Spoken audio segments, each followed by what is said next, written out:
حضرت مولا علی رضی اللہ تعالیٰ عنہ کی شہادت کا واقعہ۔ حضرت مولا علی رضی اللہ تعالیٰ عنہ کی شہادت کیسے ہوئی؟ السلام علیکم ورحمۃ اللہ تعالی وبرکاتہ۔ سر چشمہ ولایت مولائے کائنات سیدنا علی رضی اللہ تعالیٰ عنہ زخمی حالت میں جمعہ و سنیچر تک بقید حیات رہے اور اتوار کی شب میں آپ کی روح پرواز کر گئی۔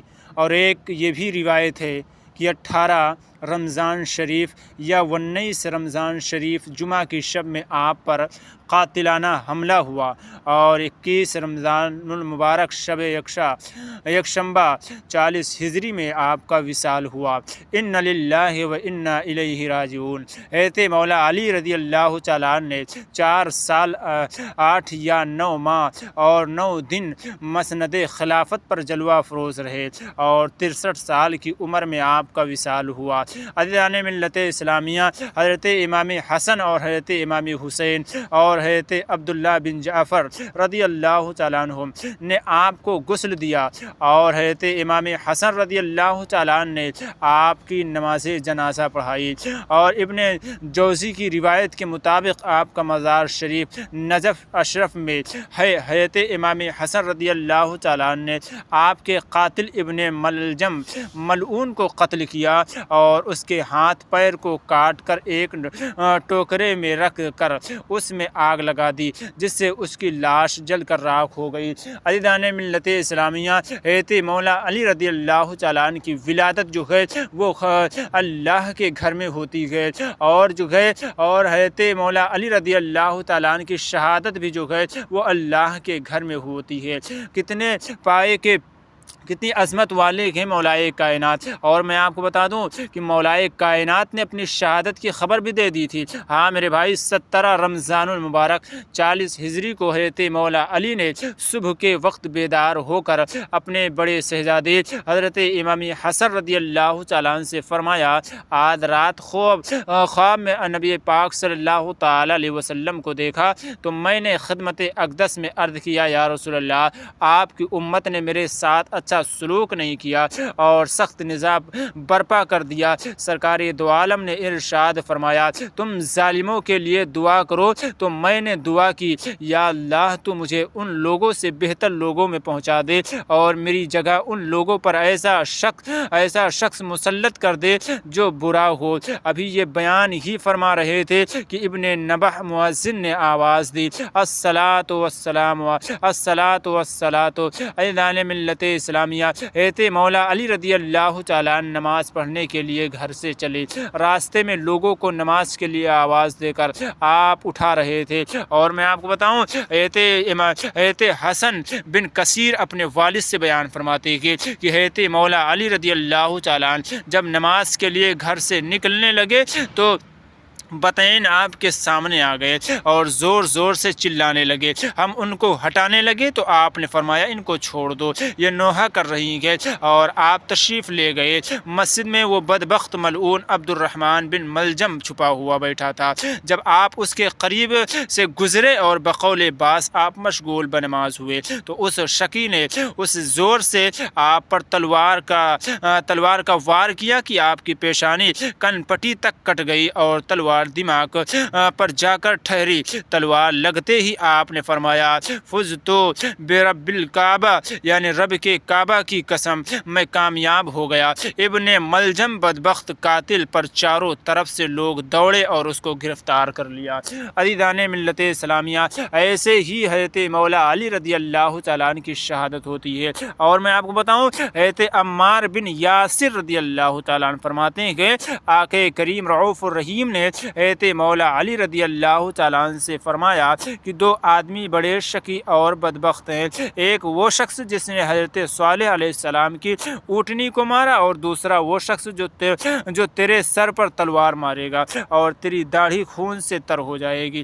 عزیزان ملت اسلامیہ، اور میں آپ کو بتاتا چلوں کہ مولائے کائنات رضی اللہ تعالیٰ عنہ جو ہے بڑی عظمتوں کے مالک ہیں اور ان سے کرامتیں بھی صادر ہوئی ہیں۔ ہاں میرے بھائی، اے ایمان والو، سنو، حضرت علی رضی اللہ اللہ تعالیٰ سر چشمہ ولایت اور کان کرامت کے حضرت ابن شہر آشوب فرماتے ہیں کہ حضرت مولا علی رضی اللہ تعالیٰ نے صبح کی نماز کے بعد ایک آدمی سے فرمایا کہ فلاں محلے میں ایک مسجد ہے اور اس مسجد کے قریب ایک مکان ہے، اس مکان میں تجھے ایک عورت اور ایک مرد کے آپس میں تکرار کرنے کی آواز سنائی دے گی، تم ان دونوں کو میرے پاس لے آؤ۔ وہ شخص گیا اور ان دونوں کو لے کر حاضر خدمت ہوا۔ آپ نے ان دونوں سے پوچھا کہ تم رات بھر آپس میں لڑتے کیوں رہے؟ اس نوجوان نے عرض کیا، یا امیر المومنین، میں نے اس عورت سے نکاح کیا، جب خلوت کا وقت آیا تو مجھے اس عورت سے قدرتی طور پر نفرت ہو گئی اور میں نے اس سے صحبت نہیں کی، اس وجہ سے میری اور اس عورت کی تکرار ہوتی رہی۔ آپ کا خادم پہنچا اور ہم دونوں کو آپ کی خدمت میں چلنے کے لیے بولا۔ آپ نے حاضرین سے فرمایا، تم لوگ باہر چلے جاؤ، کچھ باتیں راز کی کرنی ہے۔ تمام حاضرین چلے گئے، صرف وہ مرد اور عورت رہ گئے۔ آپ نے اس عورت سے فرمایا، کیا تو جانتی ہے کہ یہ نوجوان کون ہے؟ اس عورت نے عرض کیا، نہیں۔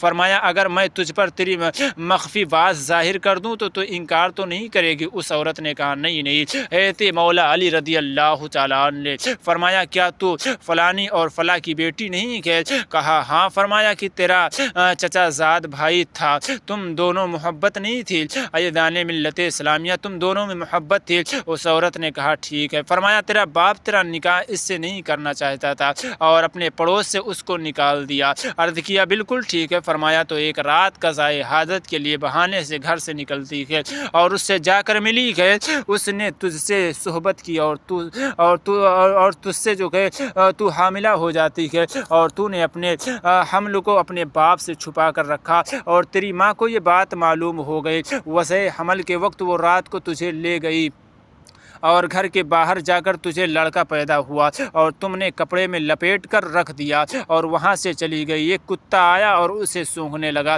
تجھے خوف ہوا کہ کہیں اسے کھا نہ جائے تو نے ایک پتھر اٹھا کر اس کو زور سے مارا اور وہ پتھر اس بچے کے سر پر لگا کے اس کا سر زخمی ہو گیا ہے۔ تو نے اور تیری ماں نے وہاں جا کر اس بچے کے سر پر پٹی باندھی اور اس بچے کو وہیں چھوڑ دیا۔ دونوں گھر چلی آئی، پھر تمہیں اس بچے کا حال معلوم ہوا نہیں تھا۔ وہ عورت یہ سن کر حیران و خاموش ہو جاتی ہے۔ فرمایا، سچ بول۔ عرض کرنے لگی، یا امیر المومنین، سچ ہے، میری ماں کے علاوہ اس بات کی خبر کسی کو معلوم نہیں تھی۔ مولائے کائنات نے فرمایا، ہم کو تو اللہ نے اپنے کرم سے بتایا۔ پھر فرمایا، کچھ لوگ صبح وہاں سے گزرے اور اس نے بچے کو اٹھا کر لے گئے، وہ بچہ جوان ہو گیا اور ان کے ساتھ کو کوفے آیا اور تیرے ساتھ نکاح کیا، یہ شخص تیرا وہی بیٹا ہے۔ پھر آپ نے اس نوجوان کو فرمایا کہ اپنا سر کھول دے۔